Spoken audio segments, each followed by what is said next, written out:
So welcome back to the Health, Wealth and Football podcast. We had a wee bit of a break and Mr. Flynn will tell us about that in a minute.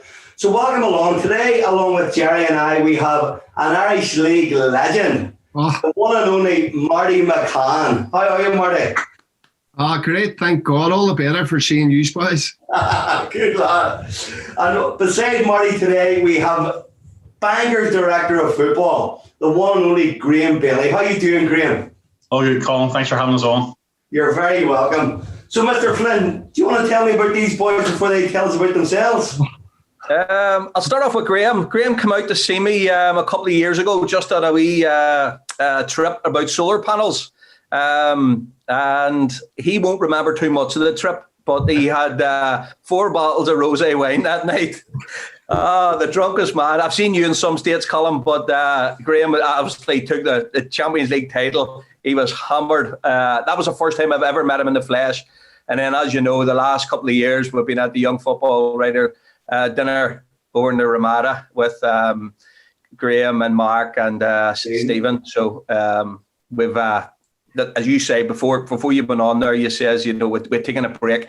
So with Graham and Mark's help, we've set up a solar panel company, myself and a couple of other business partners. So Graham has been instrumental in doing that. So I'm going to give it a good plug throughout the show.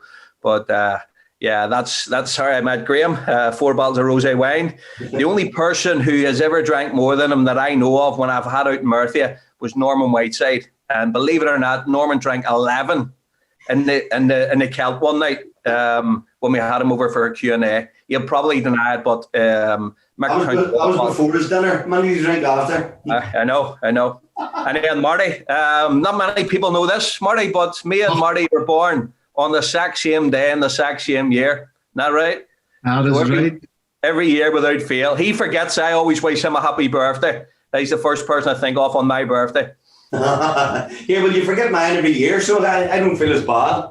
Well, I know yours is the 5th, 6th or 7th of March. So always pick up one in the middle, it's the 6th. Yeah. But no, me and Marty were fortunate enough to win the league with Cliftonville back in '98. A couple of great stories coming up about when he first game at Windsor. But we'll get into that a wee bit later in the show. Brilliant. Okay, so Graham, if you want to start, tell us a wee bit about yourself. Yeah, no worries, Colin. I'm not sure Jerry's painted the best picture on me there with 4 bottles of rosé, but that was definitely a one-off. Graham, you didn't always tell the truth.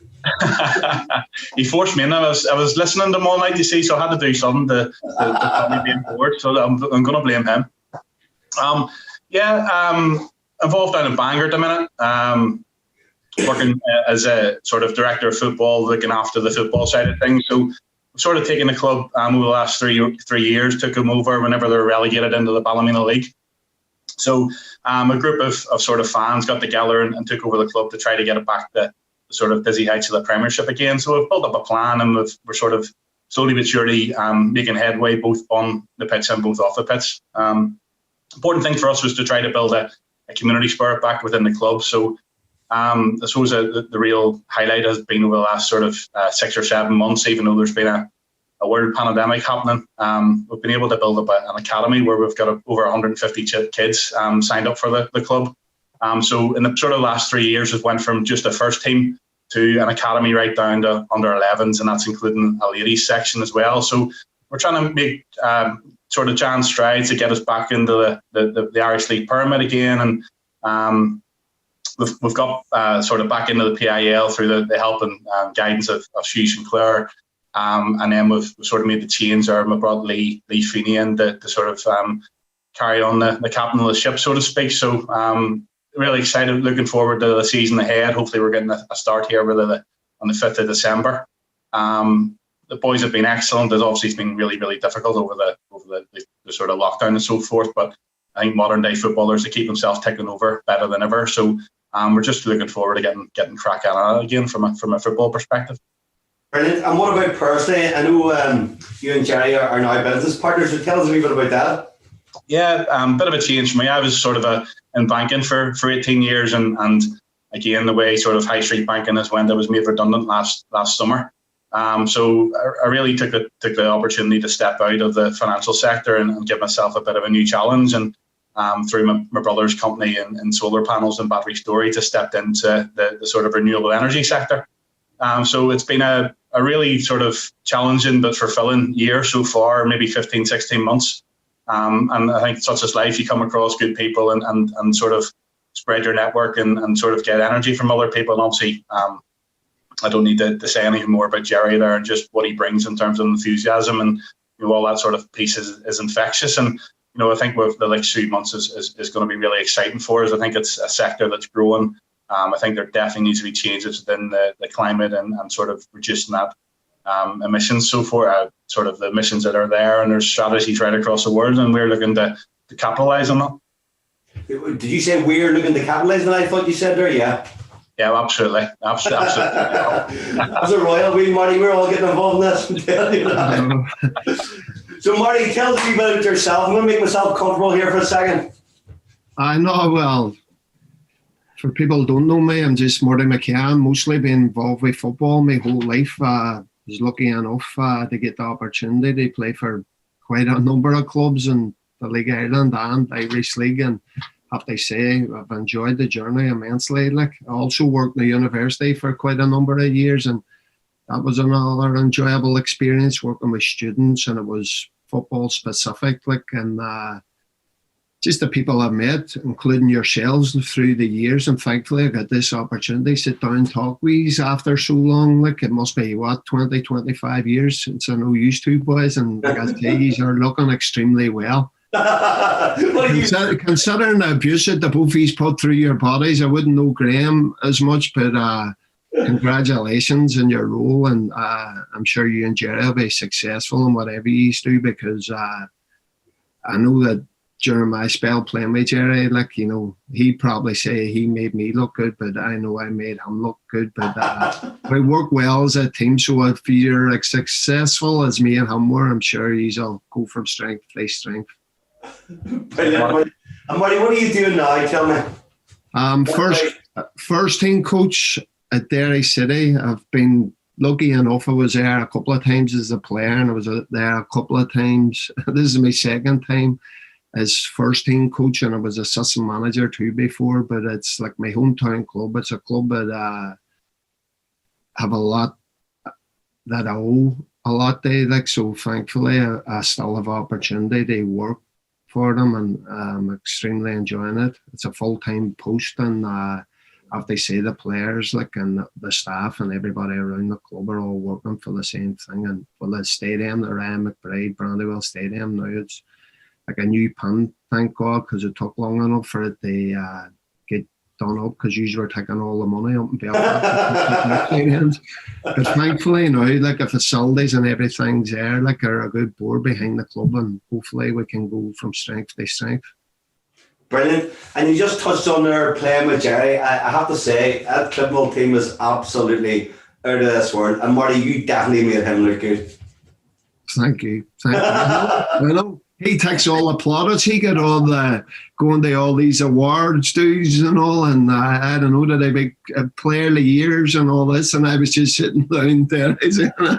Thanks for that. I took all the slaps and all for him, and I let him overlap me all the time.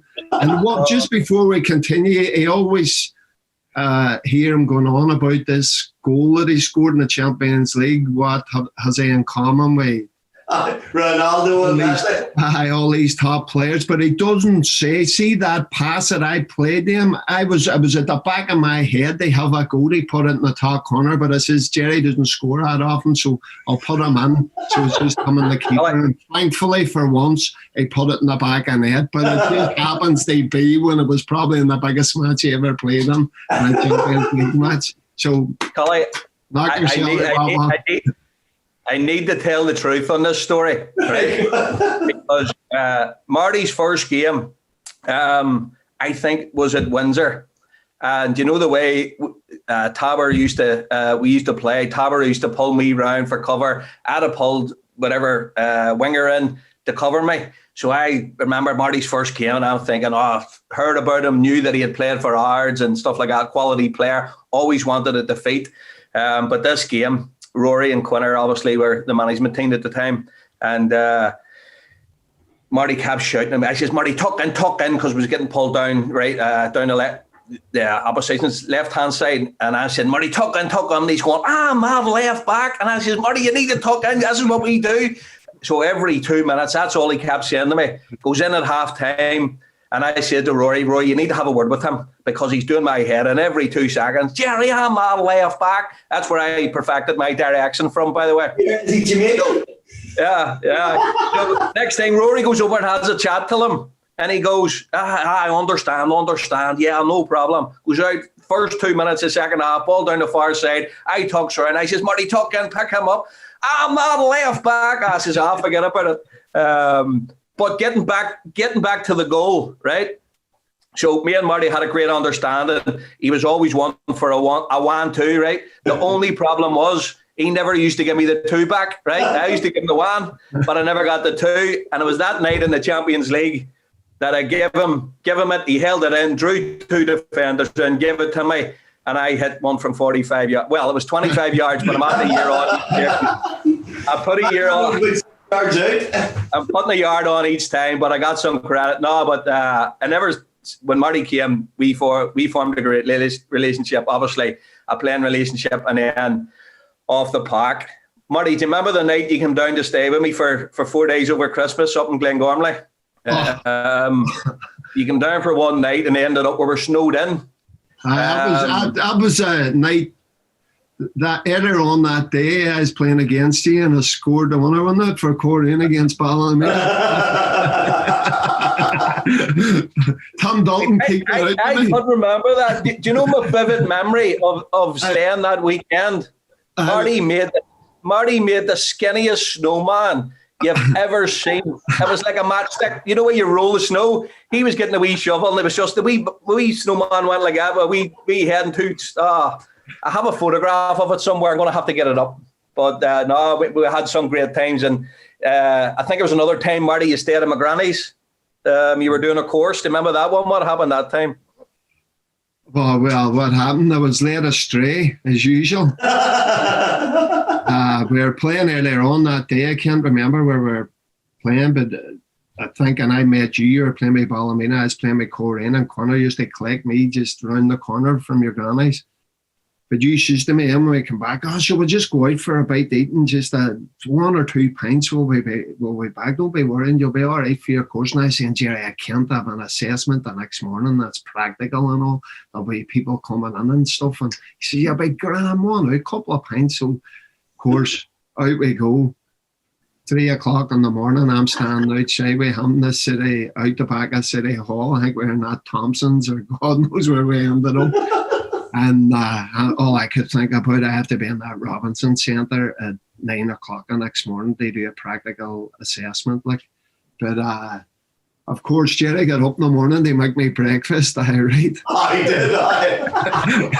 So I got up, made myself a cup of coffee, taxi over to Robinson Centre, and it was a worst day ever. But thankfully, I got through it. I nearly fell off a peg deck and the bench press a couple of times trying to show people how to use it.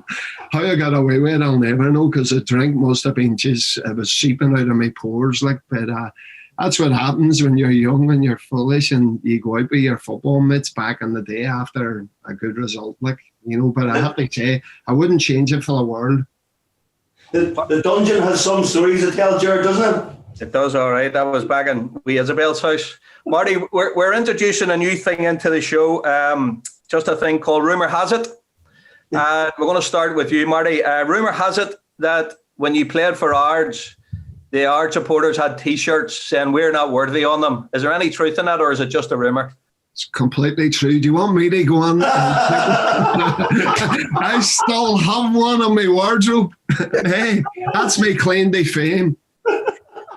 Brilliant. You went on loan there, wasn't it? And then you just clicked. Yeah. I actually went to Cliftonville. I went to loan in Cliftonville, and Harry McCord was in Ards team, and it was just Graham will enjoy this one. It was just when Bangor beat Ards in the third cup final, and Harry was saying, "Come on up," and to be fair, I went up. the Castlereagh Park, and that's what really sold it to me. I had quite a number of clubs interested in me, but when I seen the pitch at Castlereagh Park, I said, this will do me for a couple of years. Like, and thankfully we ended up quite successful up there. Like, you know, it's just unfortunate it's not there now, but yeah, great times again. Like, we used to have a few t-shirts of Marty, but they didn't say the same thing. In fairness, Graham, he was some player. That's you should ghost 5 players if they weren't there. The good players always get the abuse, so hopefully he's taking it as a compliment back then. I know, back in when you think it, I remember that them derbies, Ards and Bangor, and like you were 3,000 and 4,000, and like they were like Nigel Best, the manager of Bangor, and some Paul Byrne and that, like, you know, and there were some great games, like, you know, they were, especially Boxing Day ones. It's just unfortunate that for whatever reason, you know, that it sort of just got lost, you know, and hopefully the good times will be on the way back shortly. When you said 3,000 or 4,000, I thought that was your wage packet you were talking about, Marty. Well, it was Roy Coyle was the manager. Yeah, Graham, and yourself, Graham. Rumor has it that after watching one of the first shows with Gary Peoples and Lee Feeney, you were that impressed with Lee that it decided or twigged something in your brain that you ended up giving him a Bangor job after. Are you taking credit for this, Jerry? No, I'm only saying rumor has it. I'm saying, is that true or is that totally false? Yeah. No, listen, it was definitely, and obviously we've spoken about sort of the managerial job, and listen, it's about making contacts and seeing how you are, and you spoke highly at Lee. And whenever I sort of heard Lee on speaking to you, just the way he came across and his mindset of football was exactly. I was actually at Ards with Lee as a kid. My claim to fame with Ards was I was voted for the worst ever Ards team. I think we were beat. We actually played in the Mid-Ulster Cup against AFC Craigavon, and they beat us in penalties, and then Institute beat us in the Saturday, and that was the worst Ards team. I was voted the worst Ards team of all time, so that's my claim to fame at Castlereagh Park.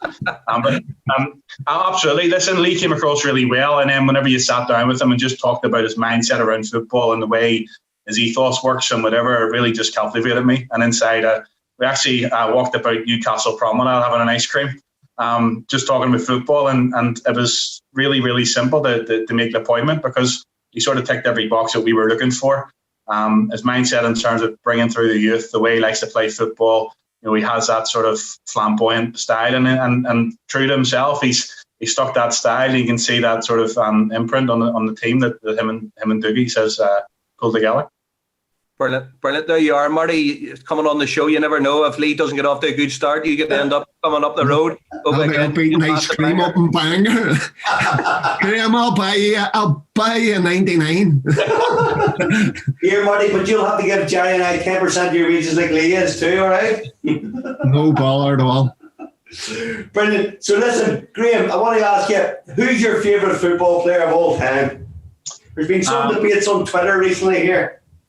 Favourite footballer of all time, Ruud Gullit. And the reason being that I'm a Chelsea fan, and Ruud Gullit was the first major signing. As I grew up from school, I always get tortured from all the Liverpool fans, the United fans, and Chelsea were rubbish. I think that the best trophy we won was the Zenith Data Systems Cup back in 91 or something, and that was our highlight, the silverware. Gullit coming in 96 was almost a transformation of Chelsea, and it was that sort of, you know what he's like as a footballer, but for us, signing for Chelsea at that time, he was a colossus, and just the way he sort of conducted himself. And I think he was the first player that I remember sort of being a forward, and then as he got older, he worked back, and I think under Glenn Hoddle, he ended up playing as sweeper, and it just a talented footballer that could just spread the ball anywhere, and he just had that charisma about him. Absolutely Gullit for me. Brilliant, absolutely brilliant. And what about you, Marty? No, well, obviously the behind Jerry, George Best has to be up there, your Maradonas and stuff. But I was watching Berbatov the day just when I was because I'm in isolation here with Gary Neville, and I have to say players like that, him and Dennis Bergkamp and that. No, and he's talking about he never had a smash the ball, and he never had everybody's all the stats with these GPS systems and stuff, and he just cruised around the pitch and played at his tempo. And I just think nowadays, like, you would like to see a lot more players, instead of worrying about how far and that they run, about what they do when they actually run and how they run, and can they be at the right place at the right time. So I'm going to, just for this day and this day only, Berbatov and Jerry will be pleased, because he's an ex-Man United player who scored a hat-trick against Liverpool, and it was the first time in how many years, Jerry? I'm not sure, but I'm going to let you tell me. I think it was 64 years, he says. So there you go. If there was ever a player who played like you, or you played like him, it would nearly be Berbatov. You would just play it as if you had no worry in the world when you were on a pitch. And even when you yelled at you just were, just keep giving me it. But funny enough, Gary, Neville was interviewing, and you sort of played a bit like him, and I had to tell Gary Neville, calm down a bit, just relax. You don't need to be going mad at it, just relax and just enjoy the game a wee bit more, instead of looking to slap bang wallop argy football. That's, too much of it nowadays. We need to just cool our jets and just relax and just play the beautiful game properly. Just play like you played, Marty. Well, you're giving me too big a head now. I need to calm down a bit. And tell me, Marty, what team do you support? Of course, Derry City. Like, I have to support them because they pay me. People not know too well. Some people might. I support Burnley because I was born there, and you're saying that the great Sean Dyche, and he's even getting mentioned for the Man United manager. I think that's a wee bit above him at the minute, but he's doing a great job. Well, I was only even though we're bottom of the table at the minute, but I'm sure over the course of period of the season, we'll climb up to 10th where I think we ended up last year. Marty, and if my memory is correct, you were at Manchester United at one stage, were you? Was it just in trial, or you? I was just there in trial. You can take a man out of Derry, but you can't take Derry out of a man. It's too much for me. Yeah. Did you ever read the book, Marty, about Aidan Doherty, who went across the dock? Oh, I would have knew him. I would have played with him when I came back on loan, no way Derry and stuff. And thankfully, I would have knew him pretty well, because of only a year. I tell you what an amazing read, and what a sad story. But apparently, I think it was Fergie had offered him a 5-year contract, and he says, "No, I'll only take 2. I don't know where I'm going to be in 5 years." He used to go busking and stuff in Manchester town. Anybody who hasn't read it, what a book! It's amazing. Yeah. And I have to say, he was that type of character where he wasn't under flash, the glamour, and he was just inverted into himself, just a quiet, just normal, but he had this, I wouldn't say he was born with, because I'm sure he practiced, but he's just an amazing footballer, and it's just unfortunate what happened to him. A great read. As I say, anybody who hasn't read it before, go and get it. It's one of those books you can't put down. You spoiled it for me. I feel as if I've read it 4 times. You tell me that much about it. He's waiting to buy it or send it over to him. He won't go out and buy it. Unbelievable. Here, I sent you back home with 2 books last time you were over. Stop spooning. I know, they were my own 2 books that I gave you when I was back the last time. No, I bought them for your birthday and read them and gave them. I know you did. Right. Okay, so Graham, who's the best player you've played with and the best player you've played against? Sort of 2 local boys, the us down our neck of the woods. One was Marty Hunter, played for Glentoran and Coleraine. Marty was always head and shoulders above anybody locally. I think, except for a knee injury he got at a very early age, I have no doubt that he would have had what it took to make it across the water. He was that good. He was head and shoulders above anybody. Just a complete footballer you wanted, big, strong, big backside, the bump boys out of the way. He could find a pass, he could strike a ball. He just had everything you wanted. I'd say then Jonathan Adair, so Jojo, me and him were at school together. He played for both Bangor and Ards. And just one of them naturally gifted sort of players that could whiz the ball with no backlift. Striking of the ball as pure as you could see. always good on a dead ball, an eye for goal, and quick and great first touch. Both sort of forward players, but they were both around my sort of neck of the woods, about my age, and they would definitely be up there. Brilliant. And Marty?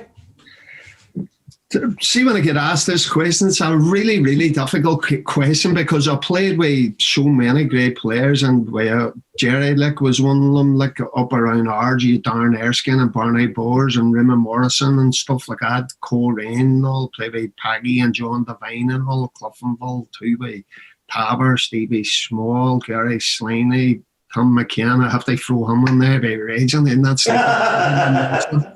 And but it would have to be Liam Coyle. He was just an outstanding footballer, and just what more can you say? It was just, he could just do everything. And when you talk about your Bergkamps and Berbatovs and boys like that, he unfortunately picked up that knee injury, but I have no doubt he would have went a very, very, very, very top. It's just unfortunate that his knees couldn't withstand, full-time football. But unbelievable footballer. Marty, I remember one time at Solitude, we played Oma, and obviously I think he had been out and retired and then come back, he had the knee brace on, but he threw a dummy one time, and me, Bingo, Damien Davey, Tabor, the three of us all went one way. I've never seen anything like it, honestly, and whatever he done to this day, I've never seen it repeated again. The three of us all just went, and he just turned, bang, and just pinged one into the top corner. It was one of the best goals. I ended up applauding him, and to myself I was talking to myself going, what a goal. But exactly right. I knew you were going to say that. Did you ever play with Paddy? No? Paddy McCourt? No? No, I never played with Paddy. I played with Harry, a couple of clubs, but a great player also, but for me, Liam, just when you played along with him and how he could create space, and how he just seen the game, and just the whole pitch opened up for him, and he just done everything in his time, and what you're saying, he used to just twist people's blood, and he made average players look really good just because he just seen the game just far more clear than anybody else. It was just unbelievable. And I have to say, your Darren Erskines and your Harry McCourts too, and there were some brilliant players, but Liam just always, there were just something that just set him above the rest. And that's still, I've been lucky enough to be involved with senior football most part since I retired as a player, and I still don't see anybody. They go on about your Jack Burns and all the Shamrock Rovers and stuff, but Liam, just different class. Here, I actually knew you were going to say Liam Coyle as well. When I asked the question, I was thinking about you because you're from Derry. I actually played against him as well. Derry said he played Crew United, and I guessed it for him this time. And see, even being on the same pitch, I wouldn't go near him. He was absolutely a genius, an absolute genius. And Felix Shealy was a manager then, and I played against him. He played for Cole Rain reserve. But he wasn't even close to being as good as Liam, and he was a good player. Liam Coyle was absolutely different gravy. Really, really, probably one of the best players in the Irish League I've ever seen. It's when we would play the Derry Legends against the Glentoran Legends regular enough, and you just see his presence with them, and when you have your Johnny Jamiesons and all them kind of boys, and they just hold them in that kind of of being a top player. I could walk past them, they wouldn't even recognise me. But Liam, what can you say? Brilliant. Just class. Marty, is he involved with football still? No, he works for Radio Foyle, and he does all the Derry matches. And I think that's, he enjoys that. His son was involved with Derry City for a while, and but Liam's, if you meet him, he's quiet natured. He's he just likes to keep himself to himself. He's a happy married family man. I think he just likes going watching and keeping a low profile. He wouldn't be out there like myself, giving it the biggie. And what about the player your toughest opponent, sorry? My toughest opponent was again some unbelievable players that you would have played against, but it would have to be Paul Dillon, play by Portadown. It's back in the mid-90s. He played with Derry Shamrock. I do know he was a great player. He had a decent job, I think, in Dublin, but everywhere he went, he was just a serial winner, winning league titles, and he was like a Roy Keane type player in the middle of midfield. Like, but it was just any time I had played against him, he was just far too good. He was just a step or two ahead of the game for me, and I always found it really, really, really difficult to play against him. Like, but a lot of people did. Most people have played against him. Like, He's very strong to tackle as well, wasn't he? He just had everything. He could score goals. He was box to box. He could play off the left or right foot, short, long passes. He just had everything in his locker, and he's won league titles. Like, he's won a couple with Shamrock Rovers, Bohemians, Shelbourne, and back in, like, Irish League was full of good players from Dublin, and that, like, a league was pretty strong. Pat Fenlon and Desi Gorman and all them kind of players. Like, Martin Russell was a brilliant player. Great player. But for me, and like Lee Doherty and all would have been, and like Raymond Morrison, how good was he? He was hard as nails. And Paggy was a good player. There were that many good players, but I think he was a standout. And I think if you were speaking to Ronnie McFall or Bob Nesbitt or them boys from back in the day, even Roy McCready, they would all, if they were anybody that was going to go on, they put it down and replace Roy McCready, was going to be somebody like Elka Paul Dillon, like, and I think he done that. And Big Roy wouldn't have, like, they had thought that somebody would have took on his mantle, but I think Paul Dillon did, like, and I think Roy had to accept that. He was in the mould of Jim Carey. I know I remember Jim Carey playing for the Glens. I was another super player, and Dillon reminds you of him, only he was probably a wee bit tougher. Great player. So, Marty, what's your favourite football ground? Well, your obvious ones, Windsor, like, and Castlereagh Park, like, Graham, remembers it, and Jerry and yourself would remember it. Was a brilliant ground. The pitch, I just loved the pitch there. The Aviva in Dublin, some stadium, and like, we're fortunate enough, and I'm down in Tala on Saturday, Shamrock Rovers. It's a beautiful stadium now, but unfortunately, I never got the opportunity. I would have been up working in Windsor. I never got the opportunity to play in it when it was redone, but that looks beautiful. I watched the Crusaders match on Saturday night, and it looked absolutely superb. But for me, I like playing in Seaview. I like Seaview I don't know, they were just song about Seaview because it was tight, and when there were a good crowd on there, like, I always enjoyed that, like. But you would have to give it to the big ones like Windsor Park and Aviva and stuff, like. You must have forgotten Solitude there, Marty. I'm giving you a chance to remember just that. The pitch, I always mind where they run out. Now we used to come out where the White House. The White House, but seeing that far side, like Stevie Small must have got it tight. I played in the left-hand side, but I never went down under the wee hole because it was like a swamp. And over at the far end where they run out. Now, see, when it was a grass pitch, it was a bog. But the atmosphere in Solitude was brilliant, but the pitch, I seen Mike McDermott was having a wee go at it, but you would just like to see a proper surface on it. Yeah, I think there's too many wee black balls on it. It seems that when somebody strikes a ball, you can see them going everywhere. Like, so, like I said, the history of that place, like, you can never take away. And I always remember going up at the start and all, jumping under the brown bath. The big bath are brilliant. The big brown bath. There were nowhere else to wash yourself, so it was either go down home like stinking or jumping in the big brown bath. Brilliant.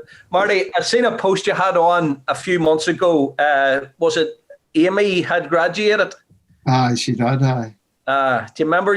I remember being away the year we won the league. We went to Ibiza. You remember that? That's right. And you bought her a wee bib, and you got all the players to sign it. And see, when I seen her, she must be 22, 23 now. 23 now she is, aye. Oh, brilliant! Do you remember that trip in Ibiza? Aye. We went on a 38-hour bender. You You remember? Couldn't do that now. Oh, we didn't go to Couldn't sleep. do a 3-hour bender now. We didn't sleep for 2 days. You remember where we ended up? Aye. Brilliant times, like, you know. And do you remember we fell asleep on the beach? We didn't wake up, and Oh my God! I mind they were calling me the man with two faces, and I always mind my eyelid. I could, every time I blinked, it was because I cut it in there because I fell asleep. He came out with this great idea at 8 o'clock in the morning. Mum will lie down here and have a wee power nap for half an hour. I get up because I was sleeping like that. I was a mammy. One side of me is completely sunburned. The man with two faces, they were calling me. Brilliant. And Graham, what's your favourite football ground then? Oh, listen, it has to be Clanleyboy, doesn't it? For the sort of childhood memories and as Marty's referred to, the sort of mid-90s. And for me, that was whenever Irish League was on its top, and having the away fans down, especially sort of Portadown, Clifton Hills, Linfields, Glentorrans, it was always good to be there. Listen, but the North Down derbies was always good as well, getting across to Castlereagh Park. And there's always that local sort of affiliation down our way, and family members are split, one supporting Bangor, one supporting the Ards and whatever. So it was always good times. But, you know, I think it's good to see the investment that's happened locally in terms of the club or the grounds. And I think that being able to go to Windsor now, it feels like a proper football ground. It feels like you have something, and it's a really nice sort of. It's just nice to be back almost in the 21st century with a proper football stadium. And, you know, as a club, we hope to get back there and get playing again on pitches like that. But I think that, you know, it's definitely a Mournview as well. I always like going to Glenavon too as a supporter. Well, Mournview had a really good feel about it. So I think there's plenty there, but I think it's always good to see the investment that's getting into the grounds. And as you said, Marty, up at the Brandywell as well, you know, they're proper football grounds, and whenever you get the facilities to go with it, then it's encouraging to bring the fans back as well, because you're not going to sort of some dump where you're worried about. You can actually go and have a good experience, and sometimes it takes it away from the feel of it, maybe from back in the day whenever you went and had your burger and whatever. But it's certainly changed times. But I think we need to move with the times, and the more facility, more infrastructure, more money thrown at the Irish League, I think the better it is for everybody. Yeah, you've obviously never been to the toilets underneath the stand at Solitude, Graham. Don't make your feet away out. I have to say though, I really do miss grass pitches. I know why the clubs are doing it for revenue generation stuff, but see playing at the Oval and Castlereagh Park, and you know, even the likes of Korean, Ballycastle Road, great surfaces, absolutely brilliant. Ballymena as well. And these are 4G pitches aren't the same. I understand why clubs are doing it, but it's not the same. And the Oval was like a snooker table too. Football's for grass for me too. Yeah, absolutely. Okay, so right lads, we're coming near the end, so we'll speed it up a wee bit. So Marty, give us your famous four ball, dead or alive, you're going for a pint with. Well, it was difficult, you know. It was the first one I'm going for is Paul Weller. Okay. Godfather I was watching on who's he play for, Marty? Sky Arch. Does he have to be a footballer? No, I have the clue. I was thinking it was either him, Liam Gallagher, Ian Brown, but I says Paul Weller gets it for me because he could play a few tunes from different generations, like, and I'm sure he would keep people occupied. The next one was another difficult one. It was either Pep Guardiola or Jurgen Klinsmann, but I picked Pep Guardiola because he can bust the moves. If you get on YouTube, the two of them do dance-offs after they won the league, and I think Pep Guardiola just about styles it out. Like, so for his dance moves and putting Pep Guardiola on it. The next one, this was a difficult one, like, you know what I mean? I was going to give it to Donald Trump, but they gave him a bit of stick about losing the presidency today, hopefully. But I says, you know what? He doesn't even deserve it. So I'm leaving him out. The politician that I'm putting on it is going to be John Hume. Unfortunately, he's not with us anymore, but it's just a man I think, you know, has died in the past year, and I really probably didn't appreciate what he done for peace and just for Derry in general. Like, so I would like to have a good conversation with him. And like he could probably go on with Paul Weller and Guardiola, because he got Barcelona and Real Madrid there, and Bono and all playing, up with you in Belfast, like. And the fourth one, what can I say? Do you know what I mean? Unfortunate, calm, Graham, but I would probably have to pick Jerry Flynn. After seeing his Twitter posts there over the lockdown, he kept a lot of people going, and I'm sure that he would get on with them three fellas very well. Like, so we'll pick Jerry. So, Jerry, you're on. Marty, you're the first person to pick him too. Well done, Marty. Well done, there. Yeah, he has it back with me every week. Somebody's going to pick me this week. It cost me 50 quid. Can I let you in there? A wee secret. He phoned me and says, go and pump me in. Okay, great. What about yours? Mine was nearly going to be pretty similar to Marty, sir. I'm a bit of a Liam Gallagher fan and Ian Brown and stuff. I got a bit of the indie scene in Manchester. That would have been a good shout. But I sort of kept mine local in terms of local sporting personalities. And the first one I went for was Harry Gregg, who unfortunately passed away as well. And probably for me, I've heard him talk a few times, and he just instantly gained respect. It was like your granda talking to you, and you just like anytime he talked, there was a pin drop. You could hear a pin drop in the hall. He just had that persona around him that, obviously what he done from a playing perspective was fantastic, but the sort of the devastation of Munich and everything he done along them lines. For me, I'm not quite sure he got the recognition, but I see at the same token, I'm not sure that the man would have wanted the recognition at the same time, but I think that's just testimony to what he was as a person. But again, fantastic goalkeeper, and just seemed to be just a really, really sort of brilliant man. The second one was Carl Frampton. I think Carl has just sort of typified everything that's good within the country, the way he goes about it. I just love the way he sort of, he's not frightened for where he comes from. He's proud of where he comes from, and he's just really respectful right across the sort of board with his outlook in life. And I think that sometimes we can feel as if we're a little bit down in the dumps about the way the country is and whatever. But I think Carl sometimes lets you see how far the country has came along just with the way he goes about it. And again, he's a world champion in 2 divisions in a sport, and again the dedication and everything he's put into his own sort of levels to get to where he is has been fantastic.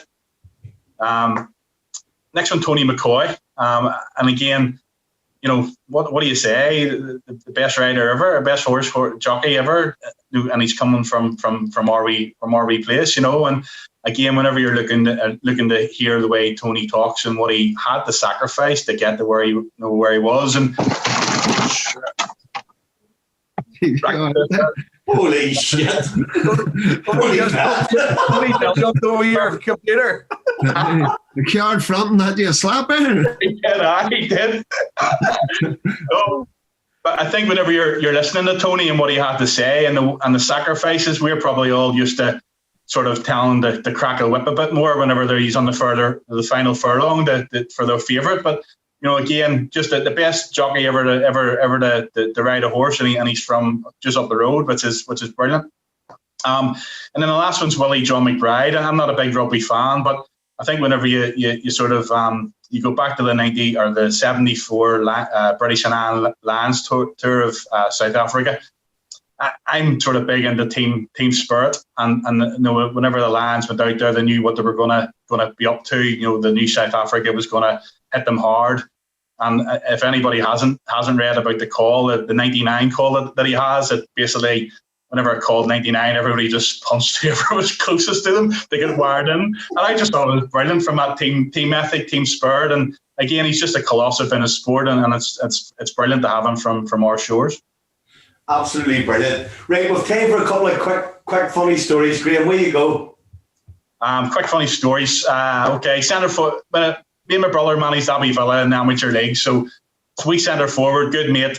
He's a bit like Liam Gallagher, as Marty said there. So Scott Wilson, centre forward, going through a real barn patch, couldn't hit the barn door, nightmare. So our Mark, the manager, takes him up for a 1-to-1 session, Abbey Villa, Thursday afternoon, and all we wanted to do was hit the net. So Mark laid out 20 balls, and all we got him to do was strike the ball through, put in the back of the net, no keeper, no nothing, just to get a bit of confidence back.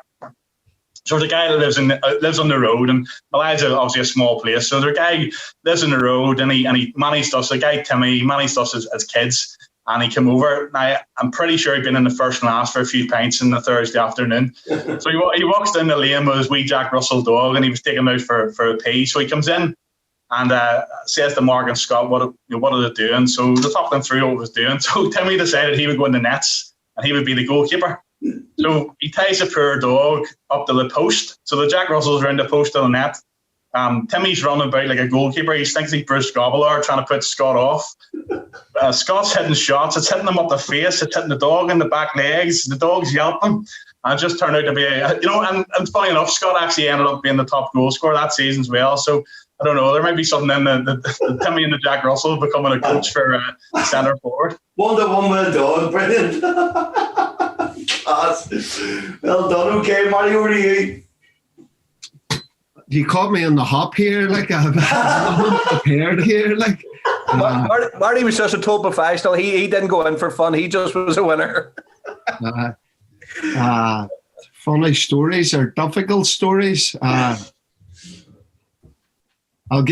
tell you one about we were in the FA Cup final in the Viva Stadium there.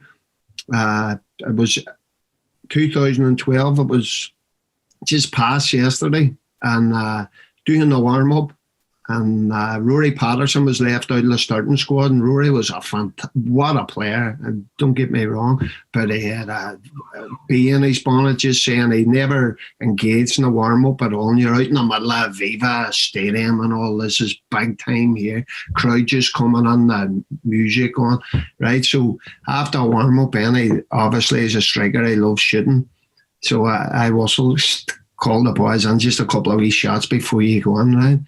So we're in the middle, and he didn't engage with me in the whole warm-up, like, so I'm standing, I'm just sitting for a wee shot, and there are dairy crowds behind. There must have been 10, 15,000 of them at this stage on the ground. Rory comes up the front.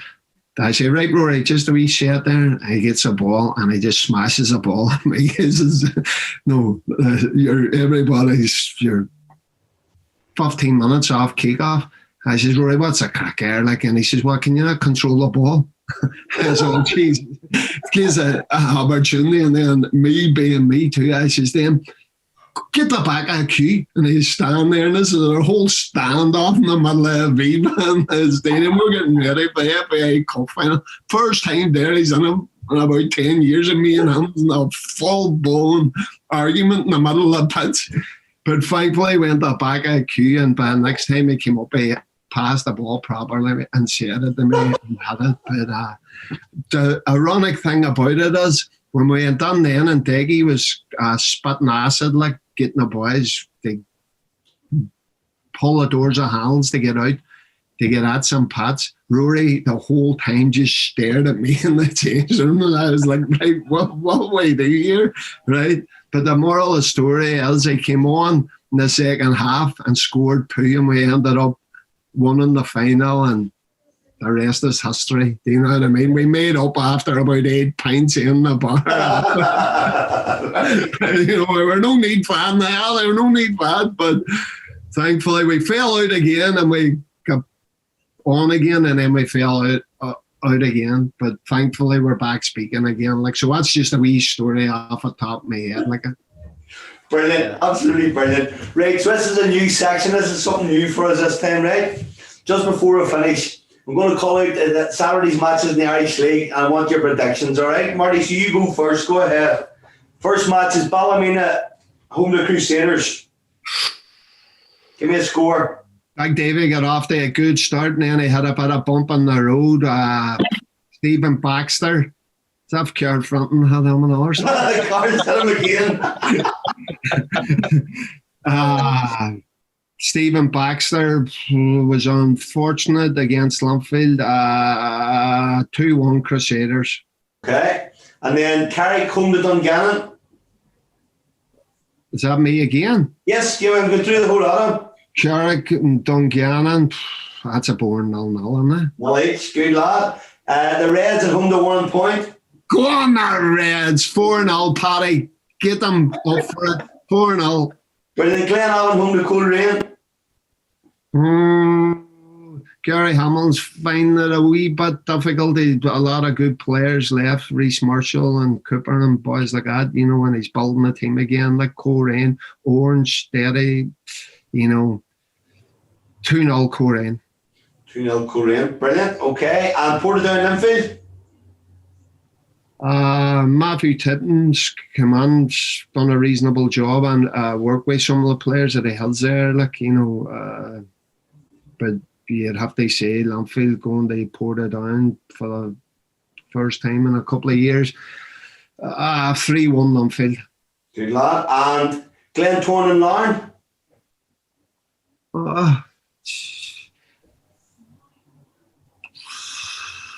Is it at Oval? Yep. I have to say, I was very, we went up and played Larne, and how we got away with a 1-0-1. I was only a friend there a month or two ago. Like, I was very impressed with them. Like, Glentoran, like, have recruited well. They look to be going back to the Glentoran 90s. I think that'll be an exciting 3-2 Glentoran. 3-2 Glentoran. Brilliant. Okay, right, John Matson there. Go ahead, Graham. So, Ballymena Crusaders. Have you been studying these all day? No, I'm not. I took a picture and I wrote down scores for myself. Who's the first one? Ballymena Crusaders. I think it's a away win there. I think the Crews will win it 2-0. 2-0. Okay, so 0-2. Good lad. And Carrick Dungannon. We'll go for Niall. So we'll go for a 2-0 home win there for Carrick. Brilliant. The Reds are more on point. Might be three red men on this show. So maybe go 1-0 Bourne Point. Wishful thinking. Glenavon and Coleraine. I think Coleraine again. Obviously after they're European, I think they've got something about them, and Coleraine or Glenavon do seem to be stuttering a wee bit. So we'll go for a 3-0 away win. Okay, 3-0. Brilliant. And Portadown home to the Blues. Linfield just look too strong, and they've got off to a good start, so I think that could be 2-0 Linfield. Brilliant. And lastly, Glentoran home to Larne. It's going to be a cracking game, and you know, definitely exciting. Both squads look to be really built well. Something about Larne, that's the only thing. I think Larne, whatever Kieran is doing down there, Larne can come away with a 2-1 win. Brilliant. 2-1 to Larne. Super. Geraldo Flynn. So, Ballymena home to Crusaders. Ballymena home to Crusaders. I'm going to go for a 1-each draw. Okay. And Carrick home to Dungannon. Again, another draw, 1-each. Brilliant. And the Reds home to 1 point. I'm going to go for a 3-1 win for Cliftonville. Brilliant. And Glenavon home to Coleraine. 2-0 win for Coleraine. Okay. And Portadown Linfield. Portadown Linfield, I'm going to go for 3-1, the same as Marty, win for Linfield. That's actually three of us. Right, hold on. And Glentoran and Larne. You can't go past Larne at the minute, and I tipped them last week to win the league. Believe it or not, I actually truly believe that they'll do that. One of the main reasons is they keep clean sheets, and I can see them keeping another one on Saturday. So I'm going to go for a tight 1-0 win to Larne. Tiernan will get 10 wins in a row. So now, that's it. The bookies have been listening to this as soon as this goes live. Linfield are now 1 to 20 million on because he fancies Larne. He's a scud. Right, okay, here's my before you do that, Larne are actually playing Glentoran, so it's not Linfield, so they'll not be 1 to 20.